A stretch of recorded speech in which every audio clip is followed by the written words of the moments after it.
Bonjour et bienvenue, voici notre tour d'horizon économique, géopolitique, sanitaire et boursier. Nous sommes le vendredi 30 octobre et pour comprendre comment tourne la planète finance, c'est sur la bourse au quotidien et nulle part ailleurs et l'épisode du jour s'intitulera Walmart retire les armes et munitions de ses rayons. Les élections américaines vont bien se passer. Oui, c'est un petit peu l'annonce choc qui a beaucoup animé les conversations hier soir aux États-Unis. Walmart a donc décidé de retirer les armes, les munitions de ces rayonnages, dans la crainte que le lendemain des élections soit un petit peu chaotique aux États-Unis. Alors si Walmart a retiré les armes, on peut imaginer que les Américains qui n'avaient jamais pensé à en acheter avant seront bien pris au dépourvu si jamais les choses devaient tourner à des scènes d'émeutes aux États-Unis, car manifestement, il y a au moins une moitié de la population américaine qui ne sera pas contente des résultats. Moi, mon sentiment, c'est que les deux ne vont pas être contents dans la mesure où il y a un grand risque que les résultats du mardi 3 novembre, et en fait ça sera donc pour nous la matinée du 4, que ces résultats soient contestés par Donald Trump. Alors bien sûr, on ne peut pas exclure non plus un véritable raz-de-marée en faveur de Joe Biden, auquel je ne crois pas plus que ça. Je tiens simplement compte du fait qu'il a une avance d'au moins 6 ou 7 points dans les sondages, mais que, comme aux États-Unis, ce n'est pas le nombre de bulletins de vote qui comptent, mais les grands électeurs, eh bien, dans pas mal d'États, Trump garde encore des supporters très fervents. Et il y a des bastions républicains qui ne vont pas tomber comme ça ou qui ne tomberont pas avec des écarts phénoménaux. Voilà. Donc ça, c'est pour les élections américaines. En ce qui concerne maintenant le confinement, bon, on comprend au travers des déclarations des uns et des autres, et notamment celle d'Olivier Véran ce matin, après celle de M. Delfrécy hier, que le confinement ne va évidemment pas s'arrêter au 30 novembre, et qu'on ne va pas reprendre nos vies normales le 1er décembre. Le confinement va probablement aller jusqu'à janvier, englober les fêtes. Bon, de toute façon, on sait déjà que les réservations pour les sports d'hiver sont pratiquement à zéro, et que les demandes de billets d'avion pour les Caraïbes, pour la Réunion ou autres destinations ensoleillées sont également tout proches de zéro. Bon, les gens comprennent, ont compris d'instinct déjà, que les annonces de M. Macron étaient évidemment des annonces tout à fait partielles, et qu'il ne pouvait pas nous annoncer d'emblée 8 semaines de confinement, même si cela figure dans son agenda. D'autant que je suis à peu près certain, et je ne suis pas le seul, que les chiffres sanitaires ne seront pas bons. On va le savoir d'ailleurs dès la dernière semaine de novembre, puisque on continue de s'entasser dans les transports en commun, les élèves continuent d'aller à l'école et au lycée, et on sait que ce sont là les principaux foyers de contamination.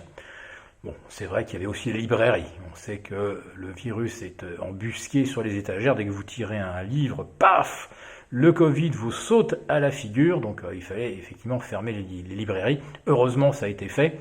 Pareil pour les fleuristes.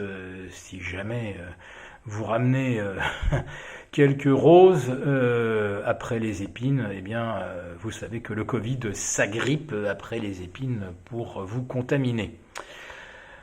Donc le confinement va se poursuivre et la croissance française va donc rechuter. Dommage, elle venait de rebondir de 18,3% au troisième trimestre. Ah, un magnifique effet catch-up sur la croissance française après la panade du premier et du deuxième trimestre. Alors on peut toujours se réjouir effectivement de cette performance de 18, plus 18, sauf que par rapport à septembre 2019, on se situe encore moins 4,3%. Et Bruno Le Maire nous avertit déjà que pour l'année 2020, il faut s'attendre à moins 11%. Bon, avec le confinement à Noël, les courses de Noël d'ailleurs qui vont passer à l'as, pas de dépenses pour le réveillon, pas de loisirs, pas de congés. C'est tout un pan de l'économie française donc qui va s'effondrer littéralement au 4e trimestre.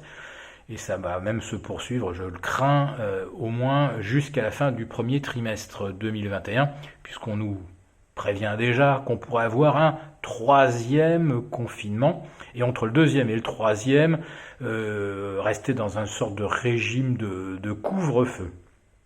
Tout ça, bien sûr, pour sauver des vies, hein, vous m'entendez bien.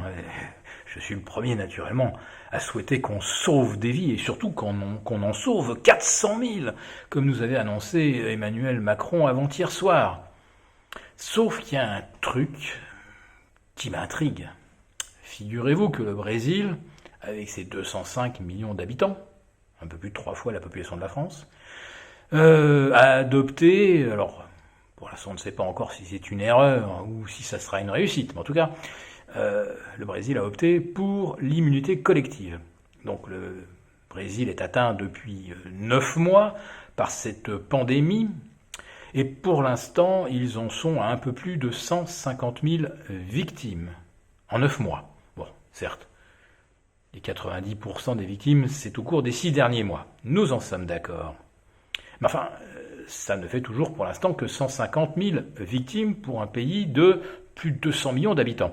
Je me demande donc par quel sortilège funeste, en ne confinant pas en France, on pourrait atteindre les 400 000 morts, je ne sais pas, à la fin du premier trimestre ou du premier semestre 2021. Il faudrait vraiment que le Covid nous en veuille énormément pour que les Français connaissent un taux de décès 3 fois, 4 fois supérieur à celui que subit le Brésil, sans confinement. Et l'Argentine qui, elle, a opté pour un confinement strict, les résultats sanitaires et épidémiologiques sont absolument désastreux. Et à tel point que l'Argentine, d'ailleurs, a décidé de commencer à déconfiner, parce que là, vraiment, c'est un pays où le confinement n'a absolument pas marché. En revanche, ça a complètement mis à terre l'économie. Voilà, donc il faut s'attendre à ce que les conditions boursières demeurent plutôt mauvaises au cours des 2 prochains mois. Le CAC 40 rebondit aujourd'hui. Vous me direz, ce matin, on était à moins 7,5 par rapport à vendredi dernier. Il y a bien un moment où, après de tels écarts à la baisse, les indices rebondissent. Mais à mon avis, c'est pour pas longtemps. Je vous souhaite à tous un très bon week-end et je vous donne rendez-vous lundi pour une quotidienne et mardi pour notre premier live de la semaine. À très bientôt.